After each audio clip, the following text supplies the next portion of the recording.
All right, it's substitute teacher time. Phil Perry here now for Tom Giles in this segment. First, there was Bird, McHale, and Parrish. Then Garnett, Pierce, and Ray Allen. Last night, it was Jaylen Brown, Derek White, and Luke Kornet playing like the big three. Jaylen doing it all, including a career-high 12 assists. White's 34 points, the third most in his playoff career, and Kornet setting a career high with 7 blocks. And this is where we begin our deep dive as we have a little bit of credit to hand out after the Celtics Game 5 win. You've heard of blame pie. Well, after a W, we have to do our credit cake. Eddie Forsberg back with us, and we're going to start with Eddie's credit cake. I know you have a couple of big names right there. These were their 2 best players last night. You could look at it in a number of different ways, but no, I haven't had too much cake. You've got Brown and White though at the very top with 30% each. We talking about cake. I'm talking about credit. I'm mad that you didn't give me my credit for being part of that big three, because some of them games I was part of that big three. But okay, go ahead. Now, what was the question again? Well, here's what I want to ask you.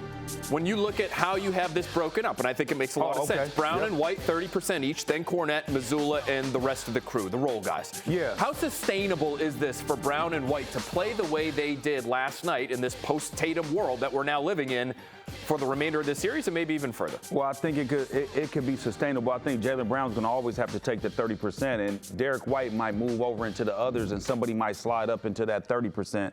And I think Luke Kornet did a fantastic job. Joe Mazzulla gets his 10%. So I think those things are flexible. You know, those things can change. It's, what's that called, fluid? You know what I mean? Those things could be fluid. I'm talking about Jello cake.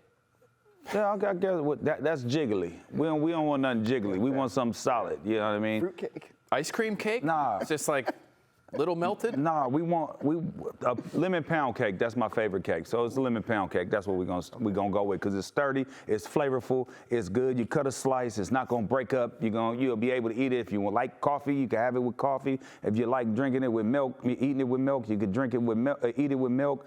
All those things. You can eat it however you want it. Okay, it has substance to it. It doesn't fold. It's not a box cake. I'm talking about a homemade. Raquel does it for me. Thank you, baby. When I get back, I'm getting one of those. So I think that Jaylen Brown has to take the 30%, and then everything else can be, interchangeable. To me, that's what I believe. Yeah, to me, I wonder if they don't need similar performances from Derek White, though, Chris. Does Derek White need to be something close to what he was in Game 5 in order for them to win the series? Yeah, I don't know if the scoring will be quite as robust, but he needs to put points on the board. He's got to be hitting threes. He's got to be given the offensive jolt. To ask Jaylen Brown to go guard Jalen Brunson and have a scoring output is ambitious. And look, Jaylen was equal to the task last night and was fantastic and did everything. Like, that was what was so impressive about what he was able to do last night. But I do think Derek needs to be consistent. He needs to have that three-point shot falling. He's got to be willing to take on the defensive challenges. Actually, if you go back and look at the numbers,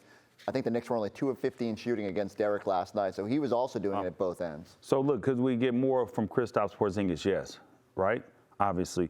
Could we get, have one of those games where Drew Holiday blows up? Yes, we could have that. Could we have a game to where Peyton Pritchard does what he does and maybe does a little bit more? Yes, we could have that. Could we also have Sam Hauser give us a little bit more? Yes, we could have that. So that's why I say it's interchangeable, because the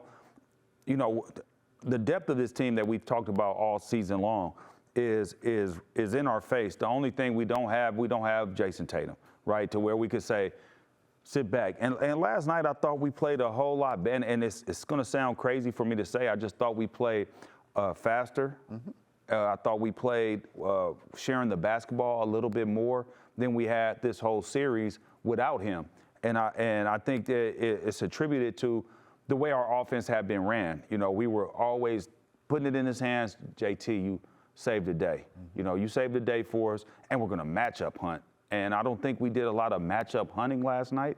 I thought we just took advantage of whatever matchup was in front of us. All right, let's take a look at Forsberg's credit cake here. I don't know if it's carrot. I don't know if it's angel. What kind of cake is it? But I do know there's a lot of Jaylen Brown involved. What kind of cake you going with there? In the spirit of the Celtics have the killer whale offense, do you guys ever have the Fudgy the Whale from Carvel? It's got the cookie crumbles in the middle. Sure. Cake. That's nice. Fire. Yeah, I mean, it is the best cake out there. Send one to us, please, Carvel, if you're still around. I gave Jaylen Brown the biggest slice because, not to take away from what Derek did, from Luke, it might ultimately be the Luke Kornet game with how good he was, but for me, that was an absolute masterpiece from Jaylen Brown. and you knew going in, all eyes were going to be on him.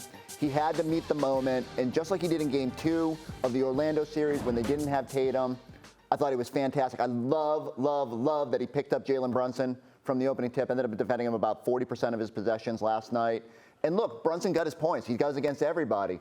But Jaylen made him work, and then he got him in foul trouble, and it just sort of snowballed from there. The 12 assists were just a beautiful thing, because I know everyone was thinking going in is like, oh man, Jaylen running the offense, like how's this going to go? Only 2 turnovers. I thought he made every right decision out there. Actually was credited with 18 potential assists, so he could have even had a few more. People were knocking down shots. And the most important play was at the start of those highlights there, where he dove into the coaches in the third quarter, gave them a jolt when that sort of tenuous period where it feels like every lead's going to slip away. He refused to let it do that. And I just thought Jaylen deserves, I almost wanted to give him a bigger slice of the fudge of the whale cake, but he gets 50%. And they're just going to have to keep going with it, only because Luke and Derek were so good and deserved their big slice. No question, no question. Eddie, the thing I want to ask you is it did seem as though, no question, he had to change his game a little bit. Brown did with Tatum out. How sustainable is it to just change the way you play, but also just have that motivation that he also appeared to have? We heard him after the game talk about, hey, that one was for JT. Will that last? How long does that last? If you're a player, you watch a teammate go down, you feel like you have a little extra juice because you're playing for that guy. I don't think he really changed the way he played. To be honest with you, he only took 17 shots. What he did was he just read the game. What the game was doing, the defense leaned to him, so he made the right play. And I think, and I've been saying this, and Forsberg can attest to this, so can Giles, Scal, everybody that's been listening to me this whole season, is that when you're locked in defensively, it seems like offensively it's a whole lot easier for you. And I think the fact that he was picking up Jaylen Brunson and he understood that task and he made that conscious decision in shoot-around or the night before probably. Like, you know what?